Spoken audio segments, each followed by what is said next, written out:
Já a seguir o vice-versa, hoje entre PSD e Bloco de Esquerda. Hoje no vice-versa contamos com o Emílio Guerreiro do PSD e a Ana Drago do Bloco de Esquerda. Boa noite, obrigado aos dois por terem vindo. Começamos pelo deputado Emílio Guerreiro. Remodelação governamental, sabemos que são ajustes, enfim, obrigatórios por razões até exteriores ao governo em alguns casos. Por isso mesmo não era uma altura ideal para uma remodelação mais alargada, para refrescar este elenco governamental, que algumas pessoas dizem que está já um pouco desgastado. Algumas pessoas poderão dizer isso, mas não é esse o entendimento do Sr. Primeiro-Ministro, e é o Sr. Primeiro-Ministro que cabe, de facto, essas decisões. E por isso estamos perante acertos que o Governo entendeu ser necessário fazer, e é isso mesmo, quer dizer, é o normal da vida democrática, isto vai acontecendo, acontece com todos os governos, irá acontecer com todos os governos de futuro também. Por isso estamos aqui perante o reajustamento que o Sr. Primeiro-Ministro e os respectivos ministros entenderam serem úteis fazer-se neste momento, nada mais. Admito que possa haver em breve um ajustamento mais alargado deste governo. Eu não tenho que admitir nem desadmitir, se me permite a expressão. São questões que penso que não vale a pena especular, porque a cada momento, e mediante aquilo que é a avaliação quer do Primeiro-Ministro, quer dos ministros que lideram os diversos ministérios, essas questões vão sendo colocadas e vão sendo acertadas. Por isso não queria, de facto, de alguma forma, estar aqui a levantar cenários que eu acho que não tenho que fazer e para a qual não tenho qualquer resposta mesmo. Para que é que serve uma Secretaria de Estado da Alimentação e da Investigação Agroalimentar? Qual é o objetivo de criar uma pasta nova? Qual é a necessidade que o Governo terá sentido que era preciso suprir com uma pasta nova? Eu presumo, e presumo mesmo, que nós temos uma agenda muito virada para as questões da agricultura e da agroalimentar. E presumo que seja exatamente um sinal político da importância que se deve dar a este tema. Nós, de facto, ao longo de muitas décadas fomos afastando do setor primário e, como tem sido público e notório por parte, mesmo do Ministério da Economia, não só por parte do Ministério da Agricultura, de haver, de facto, aqui uma aposta clara nestas áreas. Nós não nos podemos esquecer que o mercado de importação alimentar vale mais de 7 mil milhões de euros, o que significa que há também aqui uma oportunidade de negócio forte para os nossos agricultores. E o que nós constatamos é que, de facto, é que ao longo dos últimos meses têm aderido e têm cada vez mais aparecido agricultores. Penso que o número, que até já tivemos a oportunidade de discutir aqui num programa de diferença, é que serão 250 novos por mês.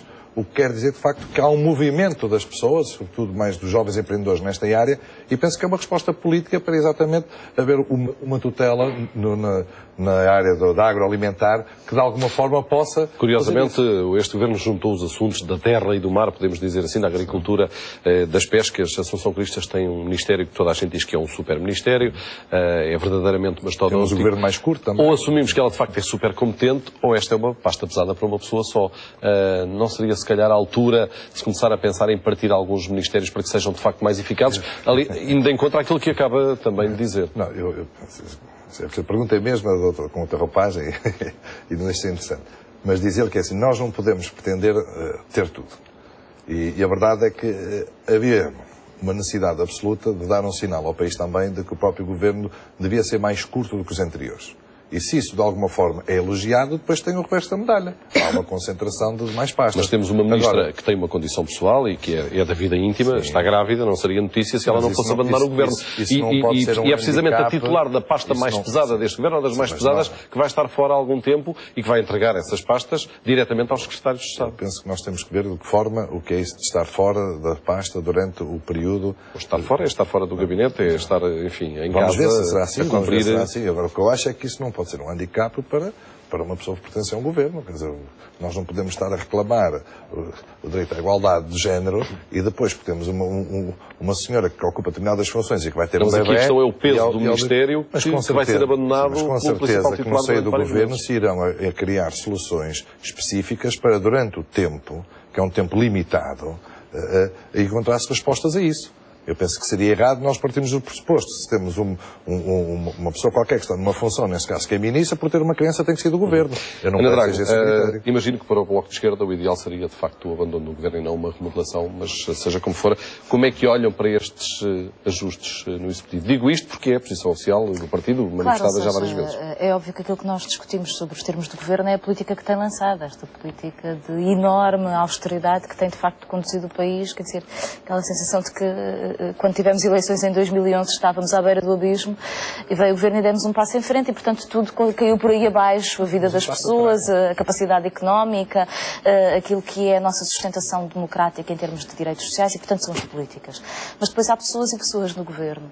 Eu acho que um dos primeiros aspectos é o que acabam de discutir, ou seja, houve, no meu entender, e eu acho que isso foi dito de forma muito alargada na sociedade portuguesa, uma apresentação do governo por estes dois mega-ministérios, o da Agricultura, Ambiente e Ordenamento do Território, que tem a doutora Assunção Cristas, e o Ministério da Economia, Transportes e Obras Públicas. Agricultura que tem pescas também. Que são duas megaestruturas em que verdadeiramente os ministros aparentemente não têm sequer tempo para se dedicar a todas as matérias que verdadeiramente têm sobre a sua tutela. E, portanto, eu acho que foi um sinal simbólico, demagógico. Nós precisamos de ter um governo enxuto, mas tem que ter a capacidade de os ministros terem, de facto, uma responsabilidade e um acompanhamento político destas matérias importantes. Esta suspensão temporária da Assunção Cristas vai agravar essa situação? Não por estar grávida e por fazer uma suspensão temporária, mas porque tem, de facto, um super-ministério que vai estar durante alguns meses entregue aos secretários de Estado. No momento da vida democrática portuguesa, eu sou particularmente sensível a isso, é entender a semelhança de outros países. Recordo o caso da Ministra da Defesa espanhola. Não tem a ver com gravidez, com o peso da Páscoa, isto fica bem claro. Que esteve grávida e havia aquelas fotografias interessantes de uma enorme barriga a passar visita às tropas. Eu acho que não podemos jamais achar que uma mulher por estar na vida pública não tem a ver com se vai isso. restringir. Tem a ver com o facto de o titular de uma pasta pesada estar fora há alguns meses por uma condição pessoal. Espero que os secretários de Estado tenham a capacidade de ir gerindo essa responsabilidade política. Mas eu acho que há aqui uma matéria importante. É porque nós temos alguns ministros no governo que claramente são ministros que não têm hoje qualquer credibilidade política. Portanto, não têm resultados e, portanto, quando lançam qualquer política, ela está logo falhada à partida pela forma e pela pessoa que as apresenta. Eu acho que há duas figuras óbvias. O ministro Álvaro Santos Pereira. Não é por uma questão pessoal, é um ministro que está com a maior taxa de desemprego da história portuguesa, com uma taxa de contração de capacidade e atividade económica absolutamente brutal. Veja, eu já não estou a analisar o ano 2011, mas em 2012 tivemos uma queda de 3% do produto, agora prevê-se mais 1 a 1,9, segundo diz agora o Banco de Portugal, portanto temos uma queda acumulada da nossa capacidade de criar riqueza de 5%, e o Sr. Ministro não tem uma única resposta. Qual é o outro Ministro? Deixa-me só dizer uma pequena coisa. É que este é a função central do Ministro da Economia, é ter a capacidade de ter alguma recuperação económica. E é certo que isto decorre da contração da procura interna, que é fundamental na economia portuguesa, mas houve um programa agora que o Sr. Ministro tem tentado exibir, que é o programa Revitalizar, que procura recuperar empresas que estão em dificuldades. Nós temos 25 falências por dia útil em Portugal e o Sr. Ministro, ao fim de 8 meses, conseguiu recuperar 27 empresas. Isto mostra a absoluta incompetência do Ministro e, portanto, não é nada contra ele. Mas nós bem podemos alterar os secretários de Estado. Nós temos hoje um Ministro da Economia que não tem credibilidade.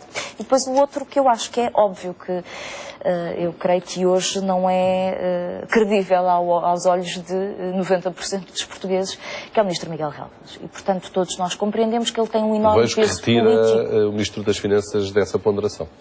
O Sr. Ministro das Finanças é uma questão de política óbvia e, portanto, um total desencontro em relação às políticas que nós defendemos.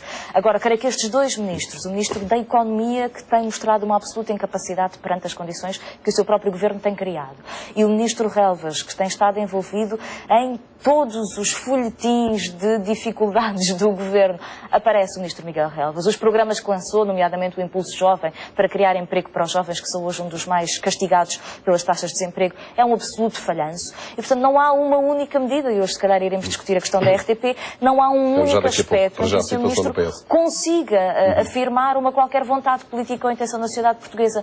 É claramente um Ministro desrespeitado, Fica só aqui o esclarecimento, e vejo-me obrigado a fazê-lo. A questão das perguntas relativamente à Ministra Assunção Cristas tem a ver apenas com o facto de ser o titular de uma pasta que é, de facto, uma pasta muito grande e que vai estar fora, por razões da vida pessoal, durante algum tempo. O problema colocar-se-ia, e eu faria a mesma pergunta, se falássemos de um ministro, homem, que estivesse obrigado a estar fora, por exemplo, por razões de saúde, e espero que nunca aconteça.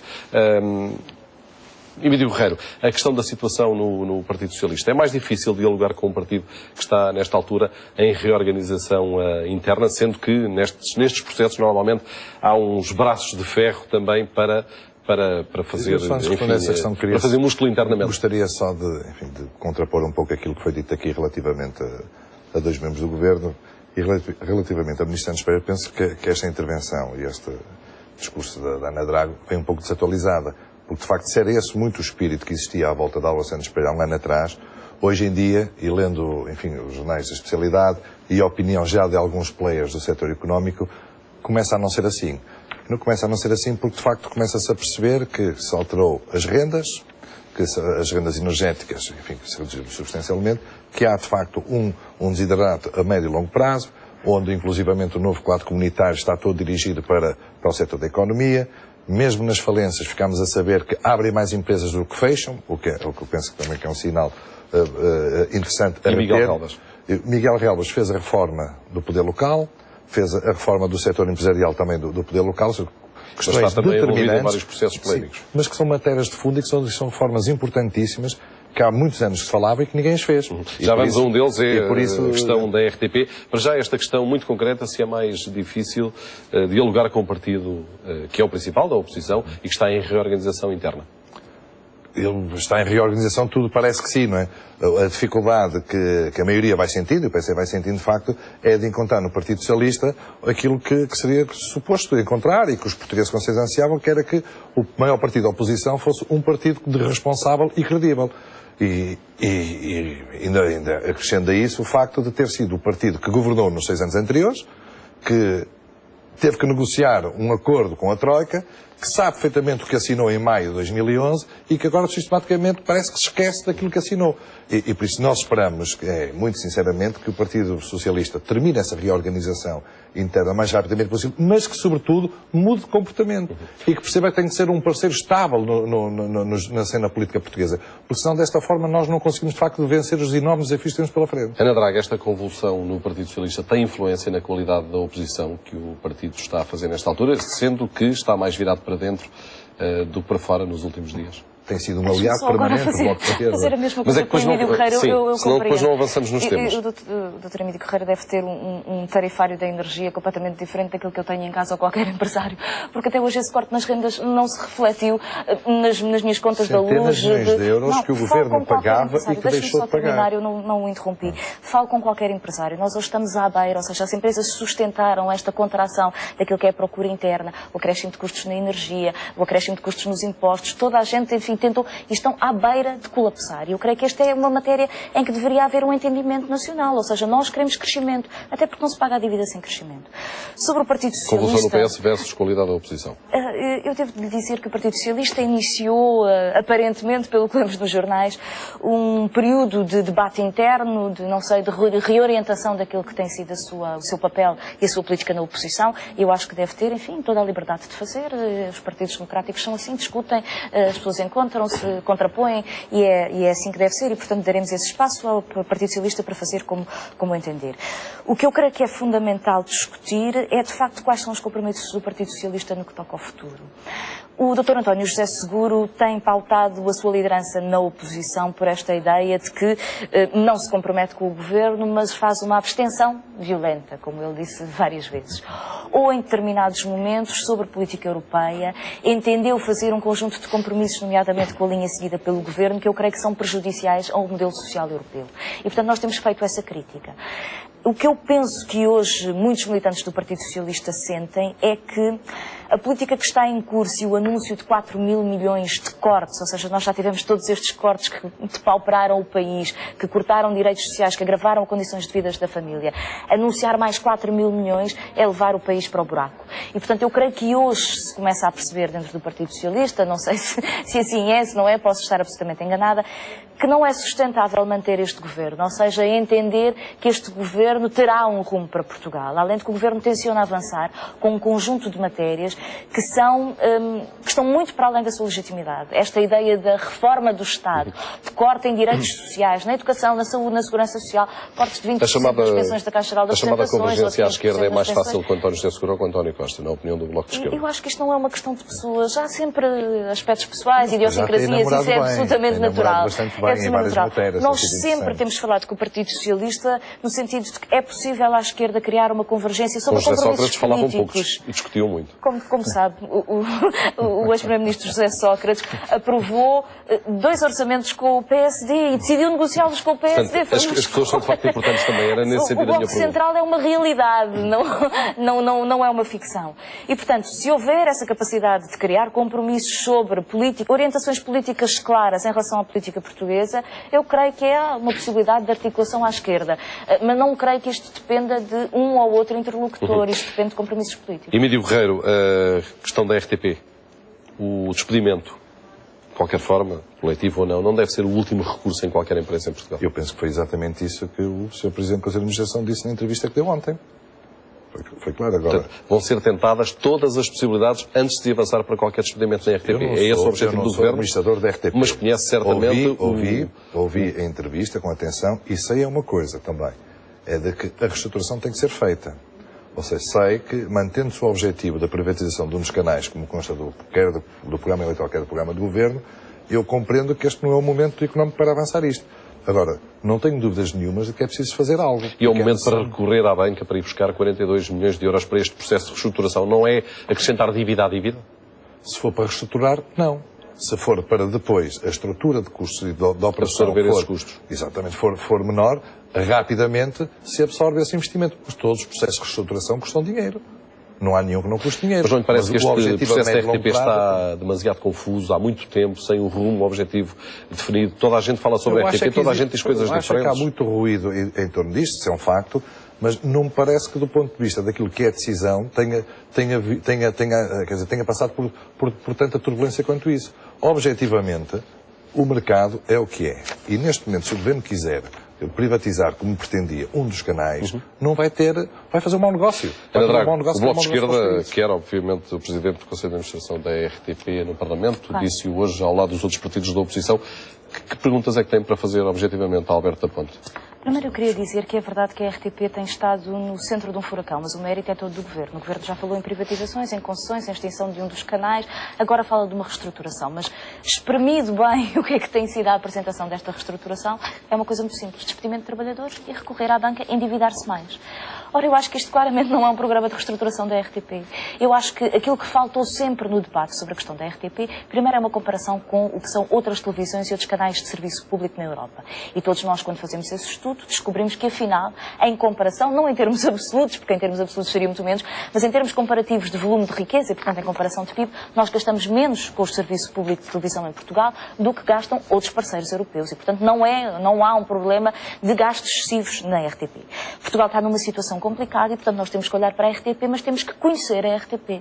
E o que me parece absolutamente extraordinário é que ninguém, de facto, tenha feito um plano de reestruturação bem pensado. Ou seja, nós temos que conhecer onde é que há irracionalidades, onde é que há excessos, onde é que há salários de estrelas. Tudo isso tem que ser claramente conhecido. E, a partir daí, pensar o que é que se quer fazer com um canal de serviço público e reestruturar. O que não se pode é, numa situação de falência do país, de tantas dificuldades, virar-se para os trabalhadores da RTP e dizer que, neste momento, eles são a parte que pode ser No lançada fora Parlamento do tivemos barco. os partidos da maioria, PSD e CDS, a proporem um programa, a recuperação de um formato, não obviamente aquele formato, Ainda bem mas que fala disso. o TV Rural é uma ingerência, é um limitar da autonomia da gestão de programas da Eu acho RTP. absolutamente extraordinário porque o Governo surgiu com a ideia da privatização, dizendo que o fazia a bem do pluralismo, a bem da independência e que, portanto, jamais um Governo deveria interferir dentro de uma estação de serviço de televisão.